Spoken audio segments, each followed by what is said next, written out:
Avez-vous déjà remarqué que les personnes les plus respectueuses de votre entourage expliquent rarement leurs décisions? Lorsqu'elles disent non, c'est tout simplement non. Lorsqu'elles font un choix, elles ne le justifient pas par un paragraphe. Pendant ce temps, vous vous retrouvez à constamment expliquer pourquoi vous ne pouvez pas assister à un événement, pourquoi vous méritez cette promotion ou pourquoi votre idée au travail est pertinente. Et plus vous expliquez, moins on semble vous prendre au sérieux. C'est presque comme si chaque mot de justification diminuait votre réputation au lieu de la renforcer. Ce n'est ni une coïncidence, ni un défaut personnel qui vous est propre. C'est une dynamique de pouvoir fondamentale que la plupart des gens ne reconnaissent pas, et encore moins ne maîtrisent pas. Le besoin compulsif de s'expliquer semble naturel. Après tout, nous voulons être compris, être raisonnables, montrer que nous avons bien réfléchi.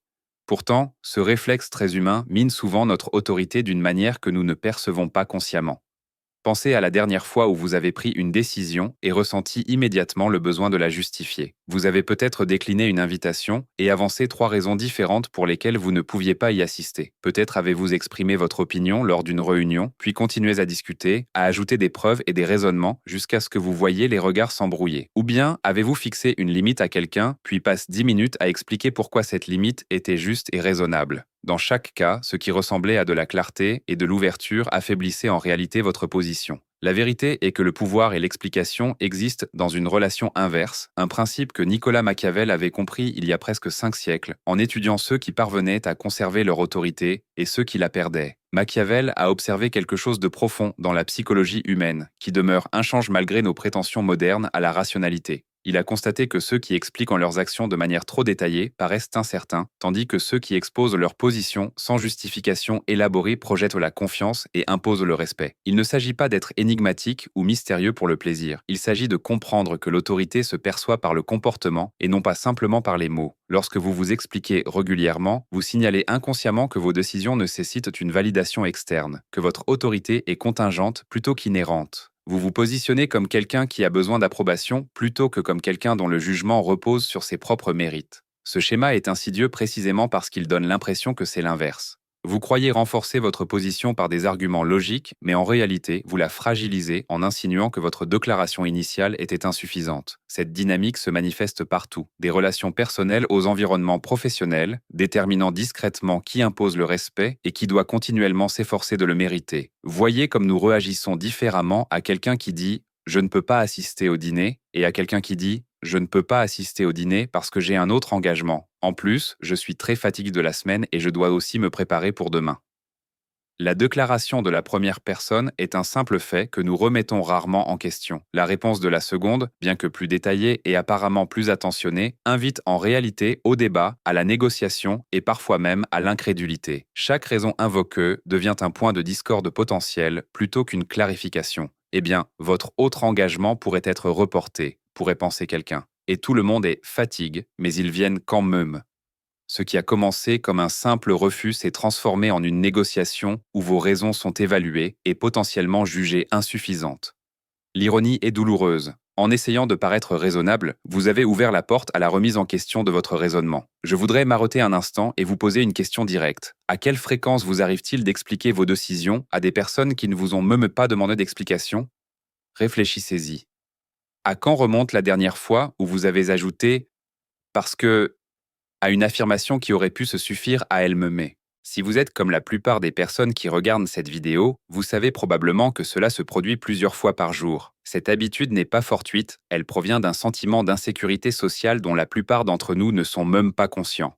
Nous avons été conditionnés à croire que nos décisions ne sont valables que si les autres comprennent et approuvent notre raisonnement. Mais voici ce qui se passe réellement. Chaque fois que vous donnez des explications spontanément, vous vous dites inconsciemment, à vous-même et aux autres, que votre seul jugement est insuffisant. Si ce schéma vous semble douloureusement familier, je vous invite à partager votre expérience dans les commentaires en écrivant simplement « J'apprends que la véritable autorité n'a pas besoin d'explication ». Votre commentaire pourrait être exactement ce dont quelqu'un d'autre a besoin pour reconnaître ce schéma dans sa propre vie. Et la reconnaissance est toujours la première étape vers la transformation. La vision de Machiavel sur l'explication et le pouvoir découle de son principe fondamental de vertu, ce mélange de courage, d'habileté et de réflexion stratégique qui permet à un dirigeant de maintenir son autorité. Dans Le Prince, il conseille à un dirigeant de prendre des décisions décisives et de les présenter comme définitives et non comme des propositions provisoires sujettes à débat. Ce n'était pas parce qu'il croyait que les dirigeants devaient être arbitraires ou irréfléchis. Il comprenait plutôt que l'apparence de certitude crée une certitude réelle dans l'esprit des autres. Lorsque vous semblez totalement convaincu de votre position, les autres sont plus susceptibles de l'accepter sans la remettre en question. Le mécanisme psychologique à l'œuvre est fascinant. Les humains recherchent naturellement la preuve sociale et les indices de leadership pour se forger leur propre jugement. En expliquant excessivement, vous signalez que votre position nécessite d'être défendue, ce qui diminue immédiatement sa valeur perçue. Vous invitez involontairement les autres à trouver des failles dans votre raisonnement plutôt que d'accepter votre conclusion. Cela crée un paradoxe. Plus vous justifiez une décision en détail, moins elle a souvent d'autorité. Cette dynamique est encore plus marquée lorsqu'on l'analyse dans différents contextes. Dans le monde professionnel, une personne qui déclare succinctement « cette approche ne fonctionnera pas pour nos objectifs » a plus de poids qu'une autre qui dit la même chose, en donnant ensuite 5 raisons différentes. Dans les relations personnelles, une personne qui dit simplement « je ne suis pas à l'aise avec ça » établit une limite plus claire qu'une personne qui explique toutes les raisons de son malaise. Même dans le rôle de parent, la différence entre « c'est l'heure d'aller au lit » et « c'est l'heure d'aller au lit parce que tu as besoin de dormir, que tu as école demain et que tu seras fatigué si tu veilles » est la différence entre une direction suivie et une direction négociée. Ce schéma est remarquablement constant dans tous les contextes. L'explication dilue l'autorité. Il ne s'agit pas de manipulation, il s'agit simplement de comprendre et de travailler avec la psychologie humaine plutôt que de la contrer. Ce qui rend ce principe particulièrement difficile à appliquer aux personnes réfléchies, c'est qu'il va à l'encontre de notre conviction selon laquelle plus d'informations mènent à une meilleure compréhension. Nous valorisons la transparence et une communication ouverte. L'idée de taire son raisonnement semble donc erronée, voire trompeuse. Mais il y a une distinction cruciale à faire ici. La communication stratégique n'est pas une question de tromperie, mais d'efficacité. La question n'est pas de savoir si votre raisonnement existe ou est valable, mais plutôt quand et comment le partager sert votre objectif. Machiavel ne préconisait pas que les dirigeants prennent des décisions arbitraires. Il reconnaissait que la manière dont les décisions sont communiquées influence considérablement la façon dont elles sont reçues. L'autorité ne se résume pas à avoir de bonnes raisons. Il s'agit de savoir quand ces raisons renforcent votre position et quand elles l'affaiblissent. Cela exige un niveau d'intelligence sociale qui va au-delà de la simple honnêteté pour atteindre l'efficacité stratégique. La compulsion à expliquer provient souvent de besoins psychologiques plus profonds qu'il convient d'examiner. Nombre d'entre nous s'expliquent excessivement par peur de la désapprobation ou du rejet. Nous croyons, souvent inconsciemment, que si nous parvenons à faire comprendre notre raisonnement aux autres, ils seront incapables de nous contredire. Cela trahit une incompréhension fondamentale de la psychologie humaine. On est rarement en désaccord avec nous parce qu'on ne comprend pas notre raisonnement. On est en désaccord parce qu'on a des priorités, des points de vue ou des intérêts différents. Aucune explication ne comblera ce fossé fondamental. En fait, trop expliquer révèle souvent nos insécurités plus qu'il ne clarifie notre position. Cela suggère que nous ne sommes pas convaincus de notre droit de prendre une décision. Lorsque vous pensez que vos choix doivent être justifiés pour être valables, vous vous placez en position de subordination au jugement des autres plutôt que de confiance en votre propre autorité. Cela crée un cercle vicieux. Plus vous expliquez, plus vous ressentez le besoin d'expliquer. Car chaque justification renforce subtilement votre sentiment que vos décisions ne sont pas fondées sur elles-mêmes. Considérez les impressions différentes créées par ces deux réponses à la même situation. Imaginez que votre collègue vous demande pourquoi vous n'avez pas inclus sa suggestion dans un rapport final. Première réponse, elle ne correspondait pas à nos objectifs principaux. Deuxième réponse, cela ne correspondait pas à nos objectifs principaux, car nous nous concentrons davantage sur la rentabilité ce trimestre. Bien que votre idée ait été intéressante en termes d'innovation, le délai de mise en œuvre aurait dépassé nos contraintes budgétaires actuelles. De plus, l'équipe a estimé que cela pourrait compliquer notre flux de travail actuel, ce qui ne signifie pas pour autant que ce n'était pas une bonne suggestion en général. La première réponse maintient votre position et votre autorité. Elle répond directement à la question, sans être défensif. La deuxième réponse révèle une certaine insécurité quant à votre décision et invite involontairement au débat sur plusieurs fronts. Elle suggère que vous n'êtes pas entièrement à l'aise avec votre choix et que vous recherchez une validation par des explications. Plus vous avancez d'arguments, plus vous creuez de possibilités de contestation. C'est précisément ce que Machiavel a observé chez les dirigeants politiques qui n'ont pas su maintenir leur autorité. Ils justifiaient trop et ordonnaient trop peu. Ce principe s'étend au-delà de la communication verbale et s'applique à nos schémas comportementaux plus larges. Les personnes dotées d'une autorité naturelle ont tendance à agir avec détermination et parcimonie en toutes circonstances. Ils ne se précipitent pas pour combler les silences, ne s'excusent pas outre mesure ni ne fournissent des informations non sollicitées. Ils comprennent instinctivement ce que Machiavel Machiavel a formulé explicitement. Le pouvoir se perçoit par le comportement plus que par les mots. En vous expliquant régulièrement, vous habituez les autres à attendre des explications et à considérer vos décisions comme des points de départ négociables plutôt que comme des positions finales. À l'inverse, en exprimant vos positions clairement et de manière concise, vous habituez les autres à respecter votre jugement et à accepter vos décisions sans exiger de justifications élaborées. Cela ne signifie pas ne jamais rien expliquer. Il s'agit d'être stratégique quant au moment où les explications servent vos intérêts et ceux où elles les compromettent. La distinction essentielle est de savoir si vous expliquez parce que quelqu'un vous a sollicité, ayant un besoin légitime de savoir, ou parce que vous vous sentez intérieurement obligé de vous justifier. L'application la plus puissante de ce principe se produit lorsque vous annoncez une nouvelle indésirable ou que vous fixez une limite. C'est précisément dans ces moments-là que l'envie d'expliquer est la plus forte et que la retenue est la plus cruciale. Lorsque vous dites « je ne prendrai pas en charge ce projet » et que vous expliquez immédiatement toutes vos raisons, vous transformez une limite claire en problème à résoudre. Votre interlocuteur a alors plusieurs points à aborder. Et si on ajustait le calendrier? Et si on fournissait des ressources supplémentaires? Et si on modifiait le périmètre? Votre explication devient une invitation à trouver des solutions à vos objections plutôt qu'à accepter votre décision. À l'inverse, si vous déclarez simplement « je ne prendrai pas en charge ce projet », la dynamique est radicalement différente. Sans objection spécifique à aborder, votre interlocuteur doit soit accepter votre décision, soit vous demander directement votre raisonnement. S'il vous le demande, vous pouvez alors choisir de fournir des informations précises qui servent votre objectif plutôt que de le compromettre. Cela vous permet de contrôler l'interaction plutôt que de défendre par réflexe une position qui n'en avait pas besoin au départ. La vision de Machiavel sur l'explication et l'autorité rejoint sa compréhension plus large de la psychologie humaine et des dynamiques de pouvoir. Il reconnaissait que l'autorité n'est pas principalement rationnelle, mais perceptive. On ne suit pas ceux qui ont les meilleurs arguments. Ils suivent ceux qui font preuve de la plus grande confiance en leur jugement. Ce n'est pas une vision cynique, mais une vision réaliste qui prend en compte la façon dont les humains réagissent réellement aux signaux du leadership, plutôt que la façon dont nous souhaiterions qu'ils réagissent. La personne qui semble entièrement convaincue de sa position crée une gravité psychologique qui attire les autres dans son orbite. À l'inverse, la personne qui semble avoir besoin d'une validation extérieure pour ses choix suscite le doute. Si vous ne semblez pas pleinement convaincu de votre décision, pourquoi quelqu'un d'autre le serait-il ?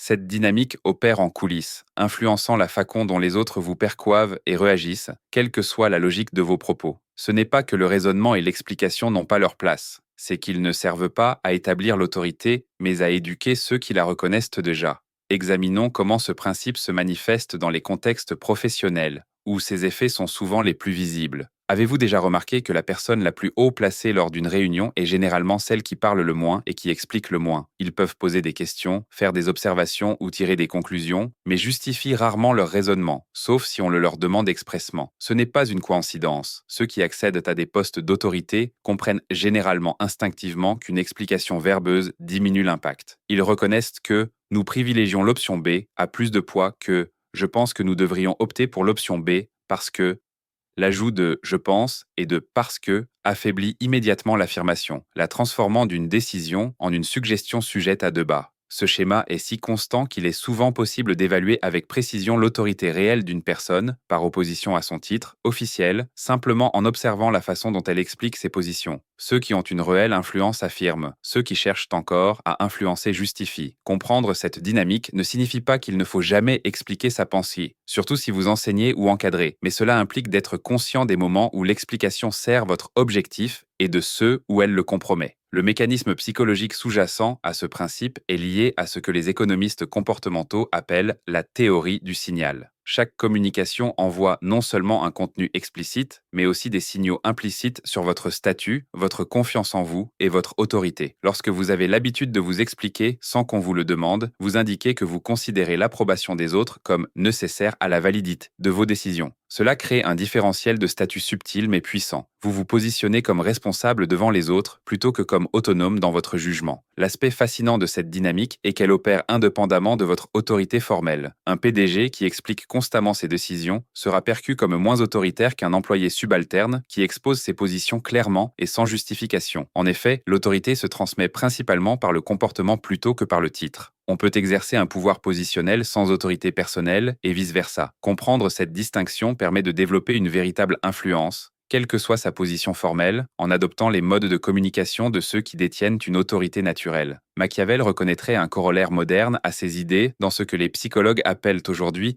l'effet de surjustification. Des recherches montrent que lorsque des personnes fournissent plusieurs raisons pour une décision ou une croyance, les autres les trouvent moins convaincantes que si moins de raisons avaient été avancées. Ce résultat contre-intuitif suggère qu'au-delà d'un certain point, une justification supplémentaire ne renforce pas votre position, mais l'affaiblit activement. Le mécanisme semble être que la multiplication des explications crée l'impression qu'aucune raison ne suffit à elle seule. Si vous avez besoin de 5 justifications différentes pour justifier votre décision, aucune n'est peut-être particulièrement solide. Cette particularité psychologique concorde parfaitement avec l'observation de Machiavel selon laquelle l'excès d'explication affaiblit l'autorité. Un dirigeant qui avance 3 raisons différentes pour justifier une orientation stratégique paraît moins confiant qu'un autre qui se contente d'affirmer « voici la direction que nous prenons ». L'ironie est qu'en tentant de paraître plus réfléchi et raisonnable par des explications élaborées, on obtient souvent l'effet inverse. On apparaît incertain et en quête de validation plutôt que confiant dans son jugement. Ce principe comporte également un aspect temporel important. Le moment de l'explication influence considérablement sa perception. Les explications fournies avant d'être sollicitées paraissent défensives. Celles fournies après avoir été sollicitées paraissent réactives. Cette distinction est cruciale pour maintenir son autorité tout en fournissant les informations nécessaires. Lorsque vous justifiez proactivement une décision avant que quiconque ne la remette en question, vous suggérez implicitement qu'elle nécessite une défense, qu'elle ne serait pas fondée en soi. À l'inverse, lorsque vous exprimez clairement votre position et ne fournissez vos arguments que si on vous le demande, vous préservez votre autorité tout en restant transparent lorsque cela est approprié. Cette approche respecte à la fois votre droit de prendre des décisions fondées sur votre jugement et le besoin légitime d'information d'autrui dans certains contextes. L'essentiel est de reconnaître que toutes les décisions ne nécessitent pas d'explication et que tout le monde n'a pas droit à votre raisonnement. Savoir quand expliquer est aussi important que savoir comment le faire efficacement lorsque vous choisissez de le faire. Mettre en œuvre ce principe ne signifie pas devenir mystérieux ou reservé. Il s'agit de mieux définir vos habitudes de communication. Commencez simplement par observer la fréquence à laquelle vous vous expliquez sans qu'on vous le demande. Observez l'impulsion à ajouter « parce que » à des affirmations qui pourraient se suffire à elles-mêmes. Soyez attentif à ce que vous ressentez lorsque cette impulsion surgit. Ressentez-vous de l'anxiété, de l'insécurité ou une peur de la désapprobation? Cette prise de conscience à elle seule commencera à modifier vos habitudes. Entraînez-vous ensuite à formuler des déclarations claires et déclaratives sans les justifier immédiatement. Je ne suis pas disponible mardi. Je ne suis pas d'accord avec cette approche. Cela ne me convient pas. Laissez ces déclarations se suffire à elles-mêmes et observez la réaction des autres. Vous constaterez probablement que, dans la plupart des cas, personne ne demande d'explication.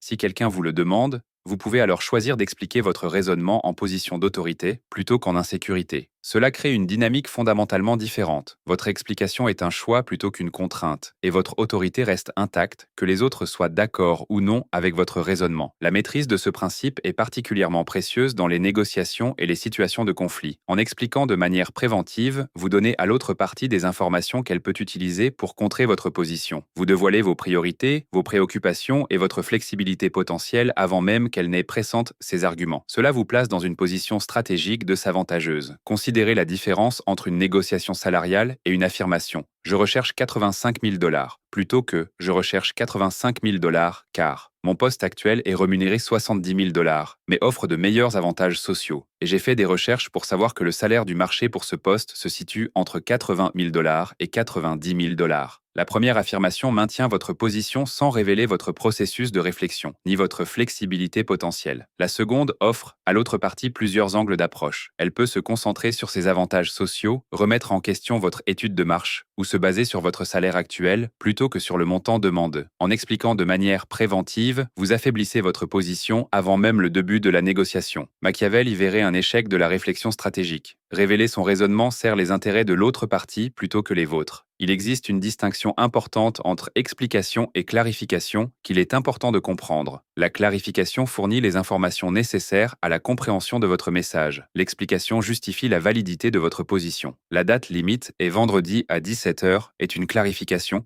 La date limite est vendredi à 17 h car nous avons besoin de temps pour revoir la situation avant la réunion de lundi, est une explication. La première assure la compréhension, la seconde justifie la décision. La clarification est souvent nécessaire et ne porte pas atteinte à l'autorité. Une explication, surtout lorsqu'elle est donnée spontanément, porte souvent atteinte à l'autorité en suggérant implicitement que votre décision doit être justifiée pour être valable. Cette distinction permet de résoudre le conflit apparent entre la clarté de votre communication et le maintien de votre autorité. Vous pouvez fournir toutes les informations nécessaires pour que les autres comprennent et suivent vos directives sans vous sentir obligé de justifier la justesse de ces directives. Cette approche préserve à la fois clarté et autorité, précisément l'équilibre que Machiavel observait chez les dirigeants efficaces. La capacité à exprimer des positions sans explication devient particulièrement puissante face à la manipulation ou aux exigences déraisonnables. De nombreuses tactiques de manipulation consistent à vous inciter à vous expliquer et à vous justifier, puis à utiliser vos explications contre vous. Lorsque quelqu'un remet en question une limite raisonnable que vous avez fixée, répondre par des justifications conduit souvent à ce que ces justifications soient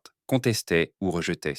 Je ne peux pas vous aider à déménager ce week-end devient un problème à résoudre plutôt qu'une position à respecter lorsqu'il est suivi d'explications. Le manipulateur a alors plusieurs points à aborder. Ne pourriez-vous pas reporter ce rendez-vous? Ne pourriez-vous pas m'aider quelques heures? En revanche, se contenter de réitérer sa position. Comme je l'ai dit, je ne suis pas disponible ce week-end.